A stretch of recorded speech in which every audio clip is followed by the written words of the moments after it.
Okay, the Vegan World Radio Show is up next. Tonight, we have really great news for Houston, so you want to be tuned in to hear this. We'll be talking about food, glorious vegan food tonight. Colleen Patrick-Goudreau, author of The Vegan Table, will be with us the second half of the show, and we want you to know about the 21st Annual Lone Star Vegetarian Vegan Chili Cook-Off. All this and more, so stay tuned for Vegan World Radio up next. Yeah, man, I treat a vegan way, you know. Attitude and just yeah, man, I Luton for you, just on the Ross attitude. Tell him Luton. All you for kill for eat. For real, king, man. But them say swine in them dinner. So when I got nothing dead, you know. Fire, flames, treat the toughest way. No bones, no blood in our kitchen. We not gonna mix up in a vampire living. No bones, no blood in our kitchen. Enough of them not showing no respect for life. Run, here come the butcher man when he coming with his knife. I'm more pain, I'm more death, I bear murder. Life didn't take for them steak and hamburger. Me ready to plant some seed in the mud, than to take you some flesh and goggles of blood. Can never stop fighting it, stop fighting it. Hey, give it a life and try, you just might get some enlightenment. And this the one for the all of my vegetarians, raw fooders and vegans and all the vegetarians. Yo, cause I and I not put no dead, you know we simple. Humbleness, we have to live life simple. To put some food up on me plate. I mean I need no hook, mean I need no bait. I unite the roots, me food me not fish shoot. Or give me vegetable and some fruit. Make us a no bones, no blood in our kitchen. We not gonna mix up in a vampire living. No bones, no blood in our kitchen. As a Rastafari, I'm my greatest ambition. No bones, no blood in our kitchen. Me synchronize with the most high vision. No bones, no blood in our kitchen. Tell them I wonder why the Rasta never age. Them Rasta from look up in a them health book page. Vegetarian will always live, cause everything we eat it always positive. And everything you drink it never yet negative. You are what you eat, that's why you walk like pig. You are what you eat, that's why you like pig. You treat your body wrong, you wanna grave, you a dig. Yo, don't panic, cause I'm organic. Pure soy soup in my kitchen, yes, I got it. Yo, don't panic, cause I'm organic. Lentil peas in my soup, I got it. Yo, don't panic, cause I'm organic. Vegan life, me live and none of them can't stop it. Calabash, okra and squash, yes, me got it. Ready for go boil it and stop. No bones, no blood in our kitchen. We not gonna mix up in a vampire. No bones, no blood in our kitchen. Say Rastafari, I'm my greatest ambition. No bones, no blood in our kitchen. Me synchronize with the most high vision. No bones, no blood in our kitchen.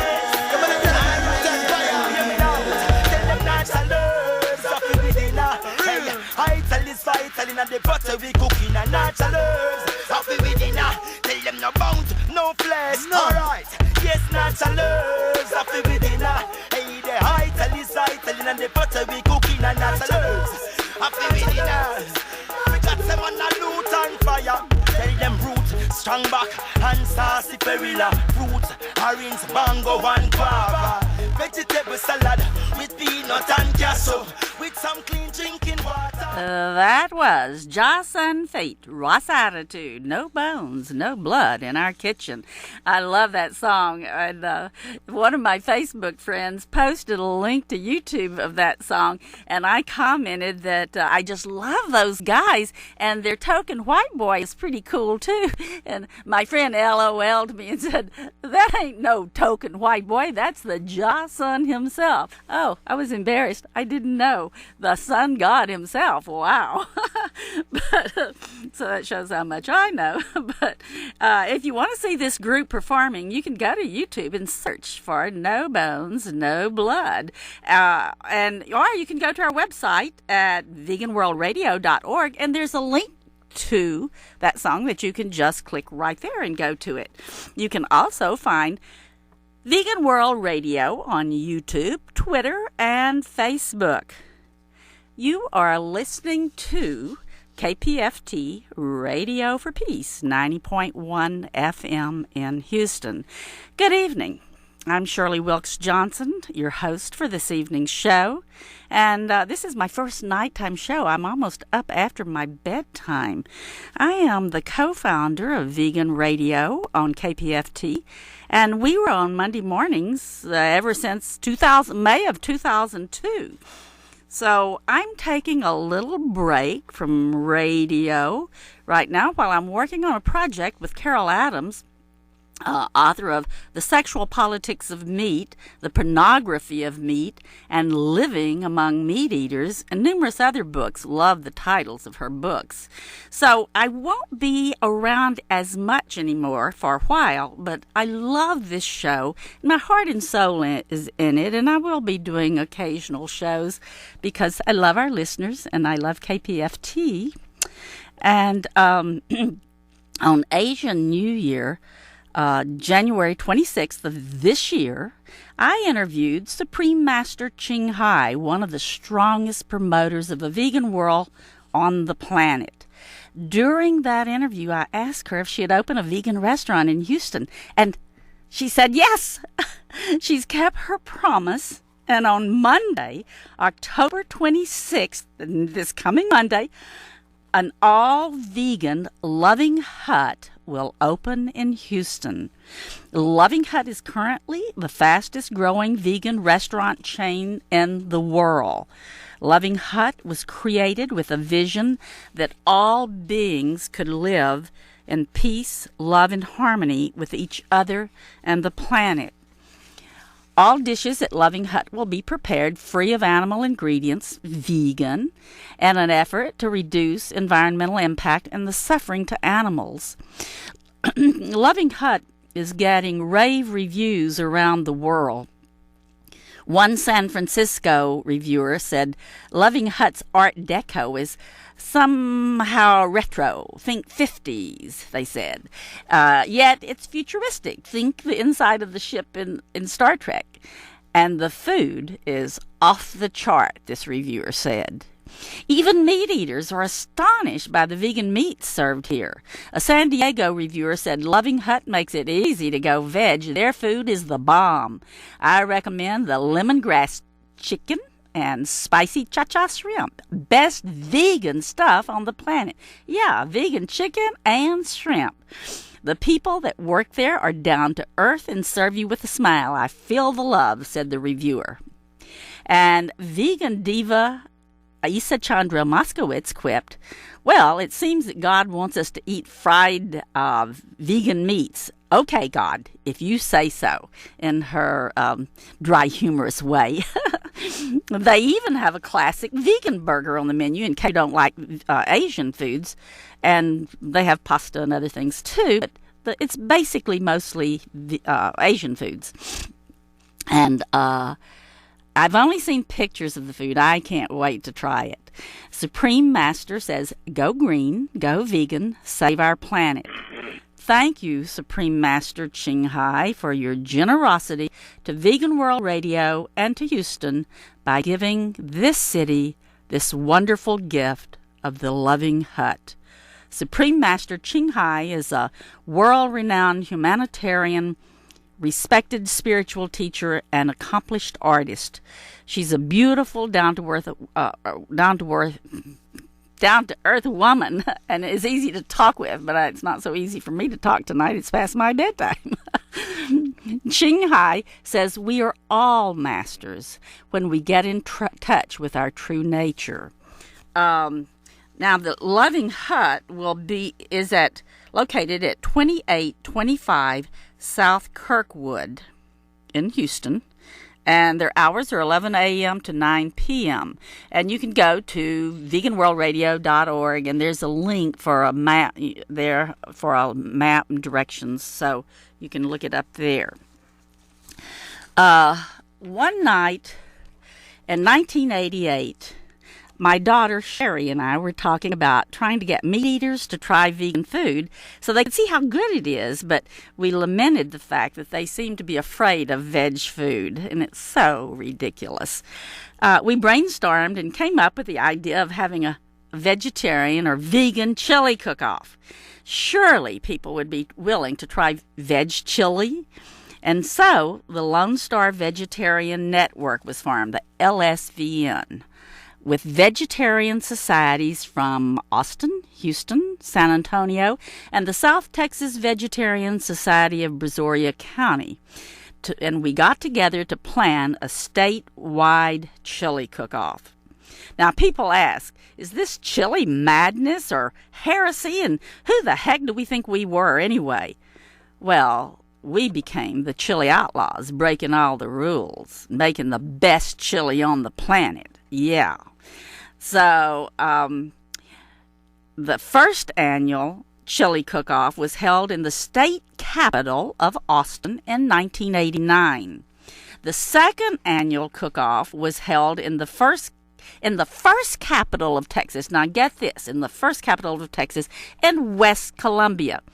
Read your history book. Yeah, it's true. That's where I live. So other veg societies popped up and joined in: Dallas, Fort Worth, El Paso, and South Padre Island. The chili cook-off moved around the state and was held in each one of these cities at one time or another. Then Houston and Austin began to host most of the cook-offs because it's a lot of work, and the other groups didn't really want to do it that much. So the past few years it's been held in Austin, as it will be again next month. We have mad scientist Brendan Good. I don't know how good that is. He's a mad scientist from Austin on the line to tell us about this year's cook-off and why we should be there. Hello? Good evening. Brendan? Okay, are you with us? Yes, I am. Is it true? Are you a mad scientist? Actually, this year I'm an evil scientist. We started off as we started off as mad scientists, and then we took anger management classes, so we were weird scientists. But then last year, when we did not win the first prize, you got mad. We decided we're going to be evil this year. So what are you going to do that's evil? Convert eaters into vegetarians. Oh, well, that's good to me. That's your last name, Brendan Good. Well, so does it have it? Dr. Frankenstein was a mad scientist. Did y'all take that into consideration when you made your team of mad scientist chili cookers? Yes, and I guess I should explain for your listeners that what we're talking about here is that the chili teams who come and compete at the cook-off do a theme or an act, perhaps, for their booth, and so not only are you competing for the first prize of the chili itself, but also for a best booth prize. And so we dress up as scientists with fright wigs and big glasses and everything. So what we'll be doing this year is... I'm sorry, you were asking about... Dr. Frankenstein was a mad scientist. Did y'all... Well, that came into part of it, and also because part his of it monster was a vegetarian. The Frankenstein monster was. Okay. Did you know that? No, I did not. But well, you learn something every day. Okay, it's true. Yeah. I read it right before I came to the station tonight. Okay. And I'd heard it before anyway, so that was pretty amazing. Yeah. Well, it just goes to show that there's all kinds of people who are vegetarians that you wouldn't even begin to think of. I know. Well, I was just wondering if that was the connection y'all had made. Well, tell us about the chili cook-off, Brendan, or what is your... I go by Brendan. Brendan, okay. Yes. So tell me the what, where, rundown. When, and all of that. That's right. Okay. It's Sunday, November 15th. And we'll be starting at 11:30 in the morning this year. It's a half hour earlier than we started in the past. It'll be at the Travis County Farmers Market on Burnett Road, which is the same location that we had at last year. And it's, I believe, the same location where the very first... In 1989. I remember it well. That's right. Did you hear the history I was talking about? Were you on the line then? Yes, I did. I heard that, yes. Oh, okay. Yes, yeah. A lot of people don't realize that this goes so far back to, for 20 years, that is a 21. long This run. is the 21st year, isn't it? That's right. Yeah, that's amazing. So, we'll be having probably, we're hoping for about 20 different teams cooking chili out there. So do you want teams from Houston, or are you here to kind of talk people into coming to Austin and making chili? We want people from all over the state of Texas, wherever they will come from. Right. So definitely Houston, definitely San Antonio, definitely Dallas, and definitely all other parts wherever there's vegetarians who are sitting around thinking, I've got a good recipe for a chili. You should bring it on and come down and compete. It's not that expensive to compete. Well, you have to you have to buy your ingredients. You have to make 5 gallons of chili, right? That's true. But I guess what I was trying to say was that the entry fees are low. It's only $25. Well, we're not supposed to talk about cost. It's low, but you can tell what the prizes are. Oh, okay. Well, there are there's a $300 first place prize, $200 second place prize, and $100 third place prize. And also there is a People's Choice Award that gets $250, and the best booth theme or design that I was talking about earlier is a $100 prize. Oh, okay. It's a lot of fun. I mean, to meet other, fellow vegans across the country. I mean, across the state. And then there's always a party the night before for people who participate in the chili cook-off. Yes, absolutely. There's a lot of us who get together, and it's a little bit of a reunion for people who have come from years past, but it's also a chance to meet new people and welcome them into the family, so to speak. Yeah, I want to say that Society of Peace from Houston, who has, we're good friends. Vegan World Radio and Society of Peace are good friends, and they won second place last year. They were really happy about it, so I hope they're going to come again next year. They beat us, darn it. Yeah, Vegan World Radio. Yeah, that was a really good showing for them. Yeah, it was. They were really excited about it. So, yeah, it's 500 people show up or more? Yeah, I believe so. To taste the chilies? Mm-hmm, that's right. I believe we've had anywhere between 600 and 800 okay. in the past. So everybody gets to taste as many you pay a small fee to get in, and right. you get to taste all the chilies and vote on your favorite. That's right. You get a ticket when you come in, and you use that ticket to vote for the chili that you like the best, and the team that wins the most tickets gets the People's Choice Award. Right, yeah. Yeah. So, but, if you're going to have 20 teams, that's hard to taste of 20 chilies. It is. That's a lot of chili. It is. You have to pace yourself. Yeah. So we encourage people to come and spend the afternoon and enjoy all the other activities that are going on. We'll have live music, and there'll be a number of booths, local exhibitors, and vendors who have booths that are related to the same sort of way of thinking and philosophy that vegetarians and vegans have. Oh, okay. Well, so what do you want to promote? I mean, the music, and it's for, kids. Kids under a certain age get in free. Is that?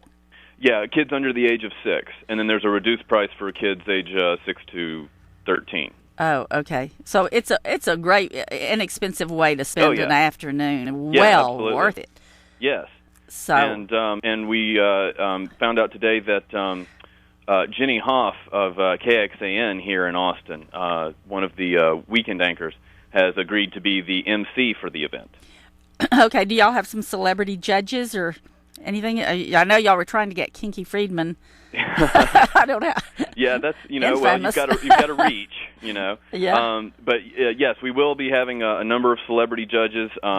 We gotten to the point yet where we can announce who they are yet. Oh, okay. So we do have Jenny Hoff lined up as the MC. Well, so what if somebody's listening and they would like to come and compete in the chili cook-off, or what if they'd just like to come taste? Tell them how they can get all that information. Okay.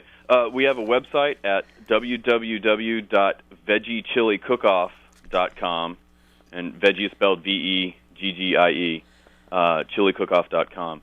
And it has all the information on there for if you want to be a contestant. There's a form that you can download and fill out and send in to get your entry in. And then there's also all the information if you just want to come and attend. And there's a history of the Lone Star vegetarian chili cook-off as well on there, so you can read all about it and see what it's been like. Oh, okay. Okay. Well, that sounds really great. In fact, I have a friend in Los Angeles that she just told me today, I put a flyer for the chili cook-off on Facebook, on my Facebook page. And my friend said, "Oh, I'm going to be in Austin on November the 15th." So, well, that's great. Yeah. Yeah. I mean, lucky timing. Sure. It's a great event to pull in people from wherever they are. So that's why we're trying to get as much information out there as possible. And of course, the internet is a great way to do that. Okay. Well, so is there anything else you would like to wrap up and tell us about? I guess I would also like to add that we also would like to put out a call for anyone who would like to volunteer at the cook-off. We do have a need for volunteers, and there is a contact form on the website for them as well. If you're looking for a way to participate in this, we could certainly use your help, and so you can just find that on our website too. Okay, and once again, that's VeggieChiliCookoff.com. Veggie Chili. Okay, I didn't write the ChiliCookoff.com. Yes. Okay, well, it's an exciting event, and I really encourage people to make the trip over there. Do y'all have a place that people can get special rates, if they want to come the night before, because it's 11:30 to 5 for the public to come? And if they want to spend the Saturday night there, right. You're talking about for the people who are coming in from out of town. Yeah, right. Right. Yes, we do have information on the website about the accommodations. Okay, you have special rates at a hotel. What's the name of the hotel? It's Habitat Suites Hotel. Habitat Suites. That's a nice place. I really like it. We've stayed there before, and they're very environmentally aware and try to do everything right. Yes. Well, it's been very helpful in the past. Evil scientist. I enjoyed our interview, and I wish y'all all the best, and I'm sure I'll be seeing you soon. And absolutely, so, we look forward to seeing you, Shirley. So you're making chili too again? Yes, I will be competing. Okay, well, good luck. And all right, well, thank you very much. Thanks for talking to us this evening. We'll see you soon. Okay, see you soon, Shirley. Bye-bye. Okay, yeah, I really do encourage people to go to that. That is an amazing event.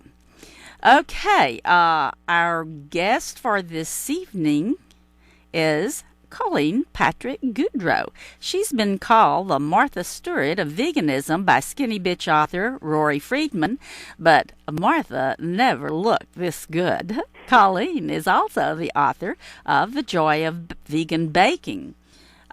She did also the Joy of Vegan Baking and The Vegan Table. She was raised on a typical American diet of meat, dairy, and eggs, like most of us were. And Colleen was shocked by what she learned when she read John Robbins' Diet for a New America when she was only 19 years old. Yeah, that book turned a lot of people vegan immediately. I remember reading that myself back then. No longer able to justify eating animals, Colleen began a journey of discovery that continues to this day. Determined to raise awareness about animal suffering, she founded Compassionate Cooks to be a voice for the over 45 billion land and sea animals killed every year in the U.S. for human consumption. Her work is dedicated for them. She also has a Food for Thought podcast. Are you with us, Colleen? I am. Hi, Shirley. Oh, hi. Yeah, I interviewed you. When was it? Last year when The Joy of Vegan Baking first came out. I think so, yeah. It was for one of our pledge drives, and it was really hectic. That's right. But you have plenty to say, and so I'm really happy to welcome you to Vegan World Radio again. Thank you. So how's your new book going, The Vegan Table? It's taken off, isn't it? It has. It's going really well. It's a thrill. There are 200 recipes in that book, and it's organized as an entertaining cookbook. And it's really special for me because these are recipes that I've been teaching in my cooking classes for 9 years now, and these are recipes that have been part of my own repertoire for many years. So it's very special that it's been so well received. I'm thrilled. Yeah, you do have some good ones in here. I've got it right here with me, and I was just thumbing through it, and some of them that I think our listeners will like are let's see, where is it? Let me try to get to it. Smoking, come on, help me out here. Smoking barbecue tofu. Okay. Right. And creamy macaroni and cashew cheese. Mm-hmm. Oh, yeah, mac and cheese and smoking barbecue tofu. Boy, you can't get any better than that. It sounds like down-home comfort food. Yeah, I mean, in many ways, this is a cookbook that people can use for everyday cooking. Like I said, it's organized as an entertaining book, so it's organized by the number of people you host. So whether it's for 2 people or casual dinner for 4 or 6 or a formal dinner, or especially apropos for this time of year, the holidays, specifically the winter holidays, there are many menus for harvest feasts and Thanksgiving and the winter holidays as well. So you have everything from the kind of comfort food that you're talking about, as well as spring, summer kind of picnic food, and the fall and winter holidays as well. Yeah, you've got great color pictures in here, too. I'm looking at the panini with lemon basil pesto. That's my favorite photo. Yummo. My favorite. Yeah, it really does look good. I went vegan, and how long have you been vegan? Since over 10 years. I didn't go vegan immediately when I read Diet for New America. I definitely missed the boat on the dairy and eggs, but it started me on my journey, and I've been vegan now about 10 or 11 years. I went vegan in 1984, but I quit eating animals in 1961. So, yeah, I dragged my feet all the way to 1984. But right. I think the biggest problem is making the decision. Once you make the decision and you understand why, it's not as hard. I thought I just couldn't give up cheese, and I think for a lot of people, the idea of giving up cheese is harder than the idea of giving up meat. Do you agree? It's true, and it's really true what you say, too. It's almost like we fight it and fight it and fight it, but once you actually have this kind of awakening, I call it an awakening, and you really have a change of perspective, it's effortless.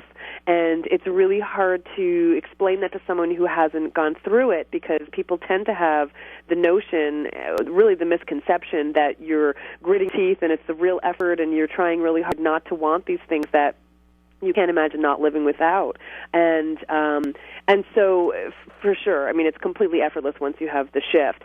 And cheese is definitely one of those things that people tend to hold on to. And I talk a lot about that transition that people go through, and I really encourage people to get underneath what they think is the source of their craving. It's not really cheese that we get really excited about. It's fat. It's salt. It's texture. It's all of these things. And so we can have those things. Right, and they taste good. Fat tastes good.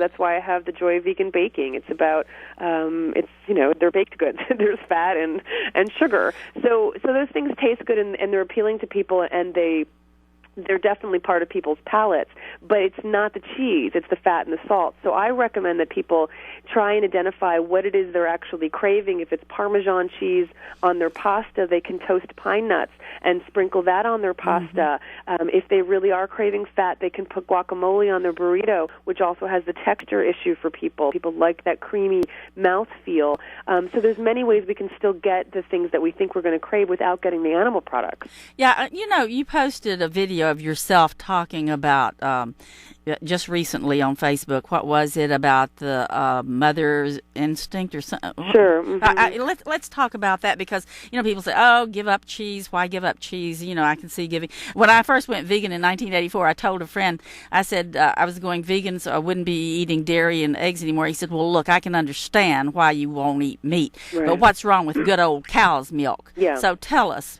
Well, it's interesting. I mean, a lot of people will say things like, in an effort to eat more consciously or to eat, quote-unquote, lower on the food chain, a lot of people will say things like, well, I'm really trying. I've stopped eating red meat. I've cut out red meat. And if we are able to quantify suffering, if people really want to make a difference, especially for the animals, I recommend that people cut out dairy before anything else. And I say that for this reason.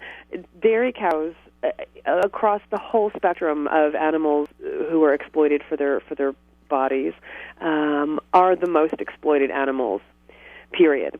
They are kept and impregnated, which a lot of people don't really know, that cows have to be pregnant in order to lactate. They're mammals, but we're not really encouraged to think that way. And so they're impregnated, and they're pregnant for 9 months, and at the end of that period, they have their babies, and all they want is their baby, and they're not allowed to keep their baby because then the baby would take her milk, and we have commodified her, so we take her milk instead. And so this goes on for 4 or 5 years until her body's so depleted and she's sent to slaughter at that time. So they're just so exploited. They endure so much exploitation of their bodies and the babies, of course, that they have, which are only incidental. They're only there because she had to be impregnated in order to lactate. They're sent away and they're sent to slaughter either immediately or after some time. So it's very interesting because for people who really care about animals and who are not eating animals because they're compassionate, they, like I was, are just missing the boat because dairy is an incredibly... This is a really good conversation. Hold that thought right there, because I've got to take a little station ID break. We'll get right back on it. You are listening to KPFT Radio for Peace in Houston, 90.1 FM and 89.5 in Galveston. And this is Vegan World Radio. I am Shirley Wilkes Johnson, and I'm talking with Colleen Patrick-Goudreau, author of the new Vegan Table and also The Joy of Vegan Baking. And we're talking about what it takes for people to have dairy products. What's really in that cheese and dairy that people are eating, and it's being exposed more and more, where people can't avoid it. Okay, go ahead, Colleen. Oh, well, I think that's the gist of it. There are, like I said, a lot of people who consider themselves compassionate. There are people who, I'm really fascinated. I hear from a lot of women who have either just given birth or who are breastfeeding themselves, and who, when they hear me talk about this issue in particular, say on my podcast on vegetarian food for thought, they get it. It impacts them so profoundly because we know, especially women who've had children, and women know instinctively, we all know instinctively, that relationship between a female and her offspring is incredible, and it's incredibly powerful, and it's incredibly primal, and we don't own that relationship. That's, all animals own that relationship. And so just that alone, to deny that to a mother, is incredibly painful to contemplate, and most people don't contemplate it, and certainly the industry doesn't want us to contemplate it because they know that if people knew what goes on and how painful it is for the mother and the baby, and I'm not even talking about production methods, I'm just talking about denying a mother her offspring. You know what this reminds me of? Years ago I saw a movie about these slaves where the slave owner sold their baby, this couple's baby, and it was taken off in a carriage down a dirt road with these people that bought the baby, white people that bought the baby, and the parents were begging and crying and chasing after the carriage, falling down and just in misery over it. It was heartrending to see that. And when I see cows bawling and crying for their baby, and that happened all the time during slavery, and people ignored it. They didn't care. They ignored all the crying and everything. And that's the same thing we do to cows. We ignore their pain and suffering as if it doesn't matter. Well, that's significant because it doesn't matter, because the whole point is we wouldn't be able to do it if it did matter. And during slavery, specifically in the United States and anywhere around the world where this happens, the slave doesn't matter. They are the other. They are the commodified one. They are the owned thing. And so once you do that, once you take the human out of that person, once you take the animal out of that animal, then it doesn't matter. So it's no different in terms of what you're doing to that human child and to that human family or to the animal family. And every farmer will tell you that. Every farmer, large or small, will tell you the experience a female cow goes through when her offspring is taken away. She's incredibly distressed, and she's incredibly dangerous because she will do anything to get to that baby. And this is not an emotional response by activists. Any farmer will tell you what's true. Right. I've had people tell me, yes, it's true that when they sell the babies, the mothers cry and bawl and carry on for days on end. It's pain and misery. And what does that say about we humans? I mean, are we going to be compassionate, or are we just not going to care and have our whole lives based upon this, lack of compassion? So that's what it's about. And so I'm glad we're having this conversation. I mean, this is taking place everywhere, not just on this radio show right now, that it's being exposed what is, and those dairy cows, people who don't eat meat because they don't want to kill an animal, those dairy cows are going to end up in hamburger because they're spent and their flesh is no longer good for steak, but they're going to the slaughterhouse. The dairy industry the dairy and egg industries are inextricably linked to the slaughterhouse. Absolutely, and again, we're just not encouraged to think about that. I mean, I remember when I had the revelation that that dairy cows don't go off to some pasture to retire when they're spent, when they can no longer produce milk to make it profitable for the dairy farmer. Most of us are encouraged to think that there's some pasture they go off to, but they don't, and they do go to slaughter just as hens who are used for their eggs go off to slaughter. And as you mentioned, the two of those animals go off and they become meat that isn't, prime. They become part of chicken pot pies and hamburger and all sorts of things, so that you can't see their the bruised bodies that they've endured, through their lives. Right. Yeah, it's the bruised body parts. That's wow. It's not a very appetizing thing to think of.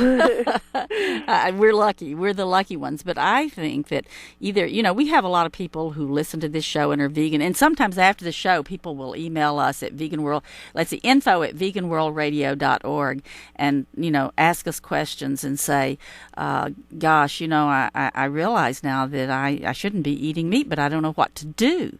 And so we can tell them, well, here's happens to be a good book, The Vegan Table. Okay. You live in California, right? So are the cows happy there? Are the dairy cows happy there? Well, that's where the whole campaign started. The whole Happy Cow campaign started here. A lot of people don't understand also that California is the number one milk producer. It's not Wisconsin, which, it's not. It's California. We have more dairy cows than any other state. So, of course, they're not happy, especially when you have that many dairy cows. They're on industrialized dry lots where they're confined and kept and impregnated for 4 to 5 years before they're sent to slaughter. So it's a wonderful ad campaign. It's brilliant, and it really does convince people that there is no problem, but certainly it's not the truth. Yeah, I've seen the real pictures where they're standing in manure knee deep, and it's not a pretty picture. No. But tell me, Colleen, your book. I see that you're going here and you're going there to do book signings and cooking classes and speaking engagements, and so your book is getting rave reviews on Amazon and other places. People are just falling in love with the Vegan Table.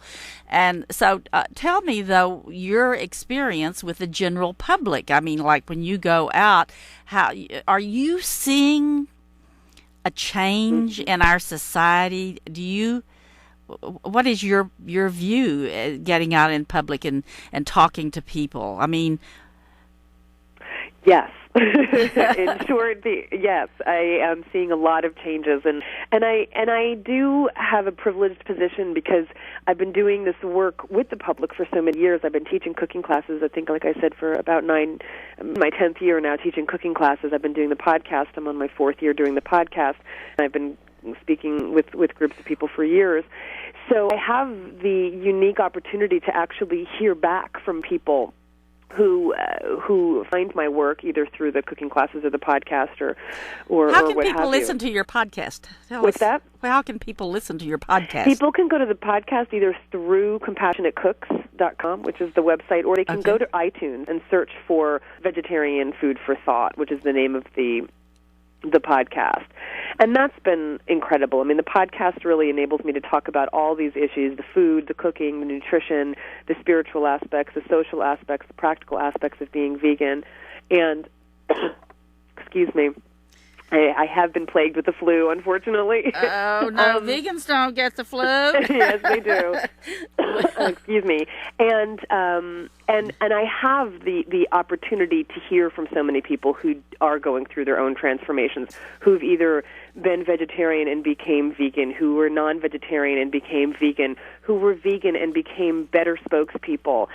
It means so much to me to be able to see the change, and I've said before that I don't think I would be so hopeful if I didn't hear from so many people, but I do, and I am. I see so much transformation happening all over the world, not just here in California, not just in the United States, but all around the world. I see so much change happening, both in terms of, I'm lucky and very grateful to hear from people who are responding to my work, but really there's so much conversation taking place about these issues and around these issues that I see so much hope, and I continue to see it, and I see it for the future.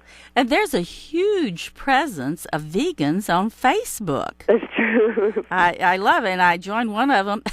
Right. One of the groups on there, let's see, Vegans in Your Facebook. Okay. And there's a... Vegans in Your Facebook, I get it. Okay, I get it. Right. Another popular group out there is, I thought you were hot till I saw that rotting corpse in your mouth. Okay, sure. There's a lot of different approaches. Yeah, right. Well, anyway, a lot of my friends have joined that one. So. Right. But I'm amazed at, the people. I have friends, and I'm sure you do. You have more friends than I do, a lot more.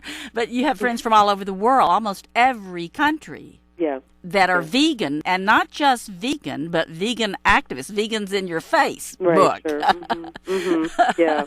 Because they believe, as I think you and I do, it's not enough to just be vegan anymore, but to be an activist. We have awakened, and we kind of need to wake the rest of the world up. Well, it's true, Shirley. I agree with that. And, for some people, just even saying they're vegan to friends or coworkers or family members is a form of activism, because I do hear from a lot of people who in the past had been shy about coming out of the vegan closet, if you will, because they're afraid of the response they're going to get from people.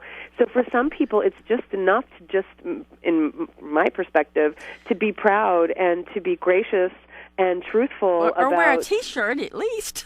Sure, anything. But not being apologetic about being a compassionate person. And I've seen a lot of people have a lot of really positive experiences once they come out and just declare their own truth. Well, look, I see that things are really changing. Every day at lunchtime, my husband and I watch the Ellen DeGeneres show because we need laughter in our lives, and she's funny. And so today she had her personal chef on. She's vegan now, and he was cooking vegan food on the show, and she said she's going to have him on regularly.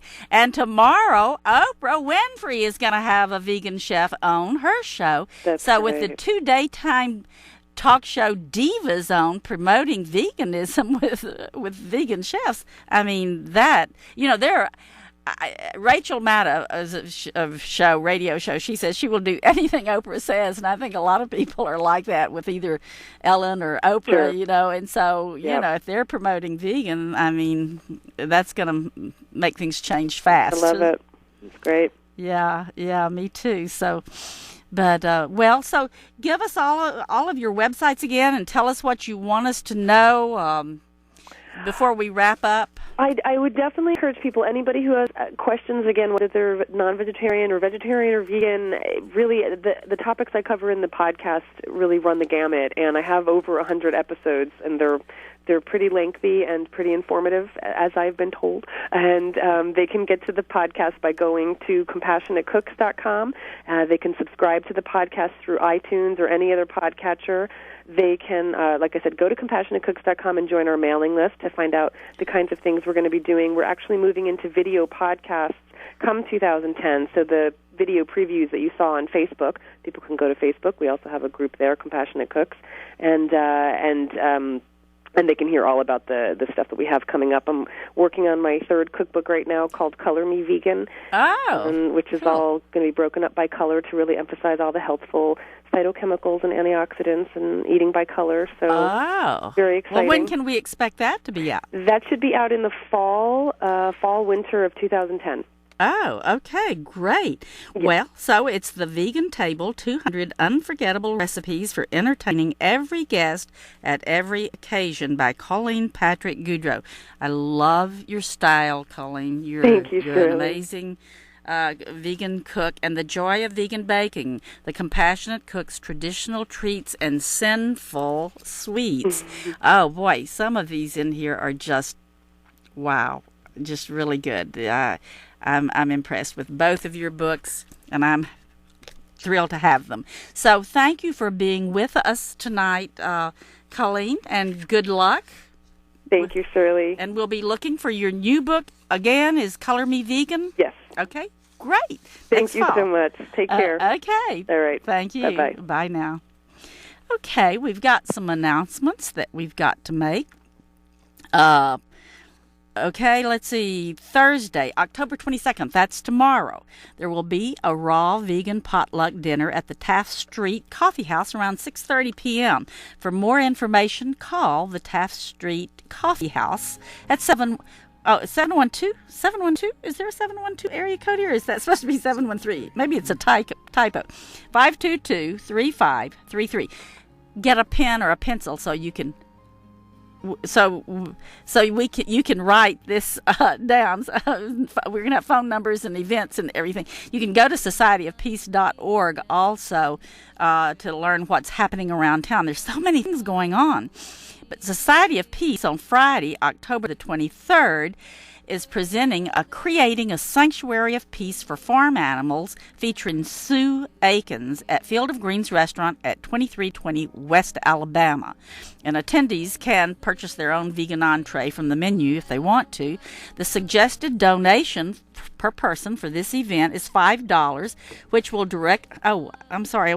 this is a donation. And it's just suggested, which will directly benefit the farm animals at New Dawn Farm Animal Sanctuary. RSVPs are requested for seeding and materials. Go to societyofpeace.org to RSVP before October 22nd, that's tomorrow, or call or text the Society of Peace line at 832-722-1376. On Saturday, every day there's something. You can stay busy all the time. Saturday, October 24th, that's this Saturday, a KPFT benefit, Community Green Fest, a celebration of community with an emphasis on all things renewable, sustainable, and green. Vendors, artists, green building, workshops, petting zoo, and children's activities. Food will be provided by Radical Eats and Ruggles Green. For more information, go to lastorganicoutpost.org. Then, on Monday, this coming Monday, is the big event, October 26th, the opening of the all-vegan Loving Hut restaurant at 2825 South Kirkwood. The phone number is 281-531-8882. Hours are from 11 a.m. to 9 p.m. And that is between Westheimer and Richmond Avenue on Kirkwood, 2825 Kirkwood. Now, for October the 29th, 30th, and 31st, you can celebrate Halloween at Super Happy Fun Land. Prepare to experience mild anxiety as you witness the somewhat unsettling spectacle of spooky, haunted Fright Lair. The Super Happy Fun Land will be transformed into a displeasing dungeon of discomfort, a claustrophobic cave of confusion, a tormenting tunnel of tediousness, and a joyless gutter of gloom, where you will endure an endless evening, this is too much, of extreme exasperation, terrible tricks and tempting treats, monstrous music, and much more.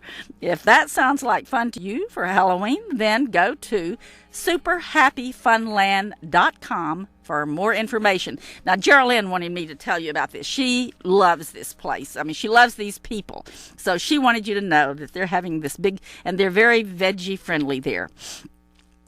The fall pledge drive is coming up on October the 25th to November the 14th, and phone volunteers are needed.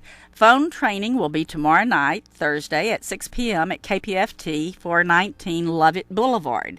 Get exposure for your organization. Community nonprofits and college organizations are encouraged to sign up, and also individuals.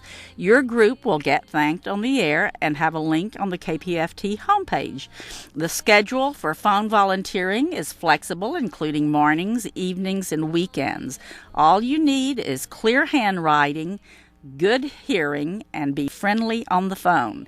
You can sign up by emailing volunteer@kpft.org or call the KPFT office number 713-526-4000, extension 316.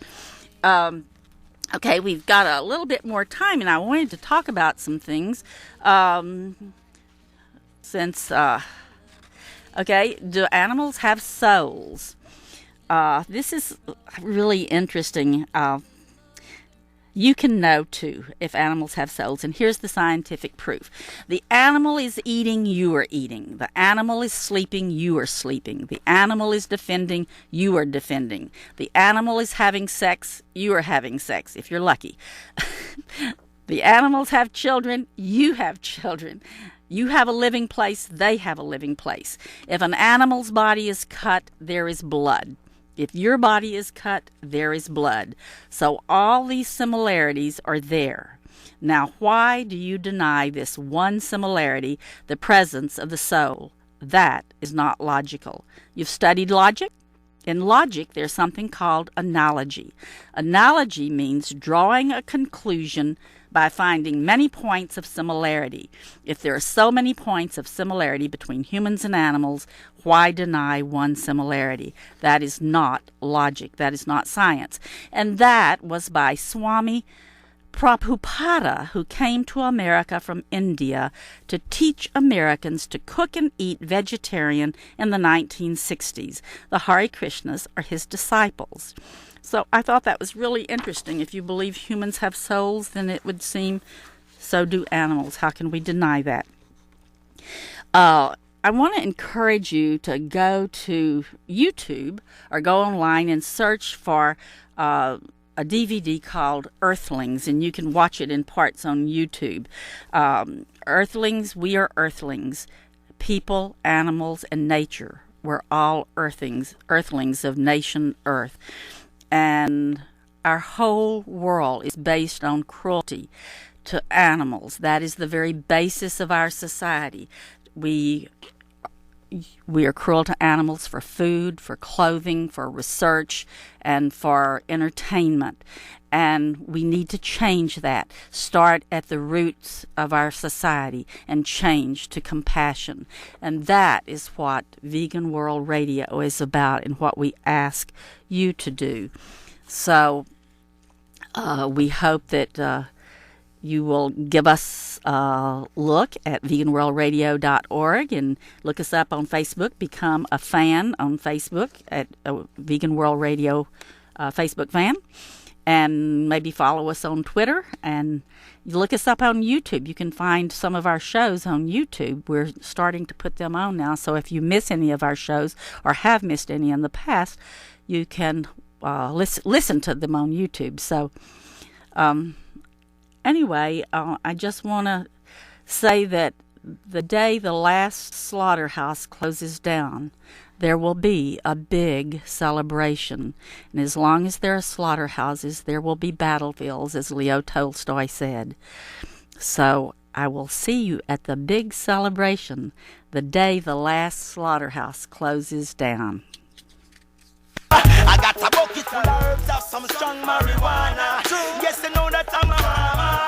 Hey, the food that I eat is my medicine. Tell them I'm a real bush doctor. Cleanse them with garlic and bitters. I now go jump and rum filthy liquors. Go tell them marijuana make me slippers. No pork chops in my fritters. No bones, no blood.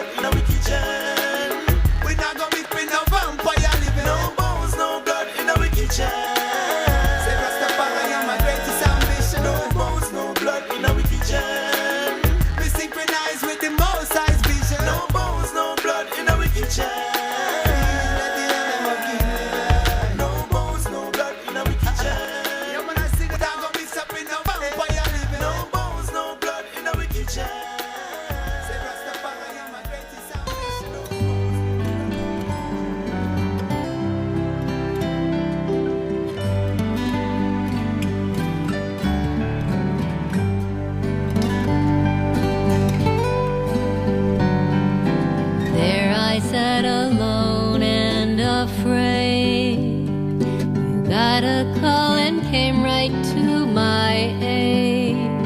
You bundled me up with blankets and love when I needed it most. You gave me a hug. I learned all the world wasn't hostile and cold. You showed me there's someone to have and to hold. With tender devotion, you helped me to mend. You healed me and lifted me. You were my friend. I will always remember the time that we shared and the gift that you gave when you showed that you cared. Wherever you are, you'll be close to my heart. You will always remain there, although we have to part.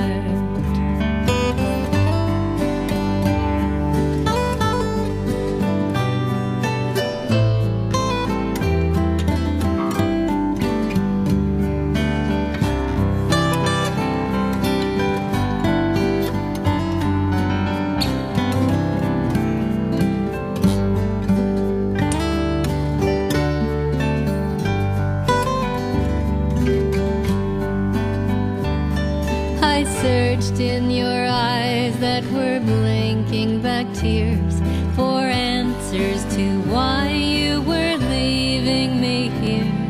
When loving arms wrapped all around me, I knew you wanted the best for me, all you could do. Although it is hard for you, you must be brave. You can't keep us all, there are others to save. Since you gave me a new life, I'm never alone. I will treasure the gift of the love that you've shown. Since you gave me a new life, I'm never alone. I will treasure the gift of the love that you've shown.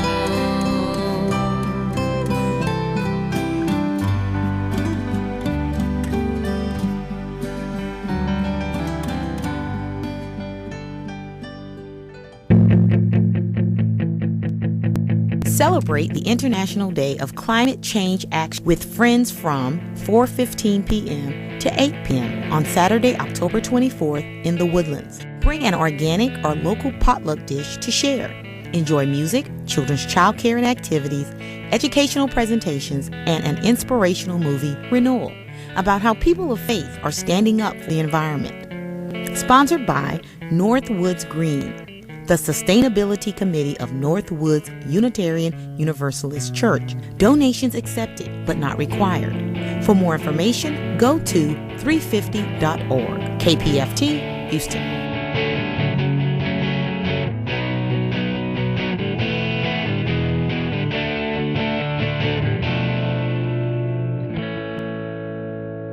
Ever thought of joining the awesome group of volunteers who make KPFT happen? Well, now's your chance. Our Fall Pledge Drive is coming up October 25th to November 11th. The schedule for phone volunteering is flexible, including mornings, evenings, and weekends. All you need is legible handwriting, good hearing, and be friendly on the phone. Sign up for one of our phone volunteer trainings, Tuesday, October 20th, or Wednesday, October 21st.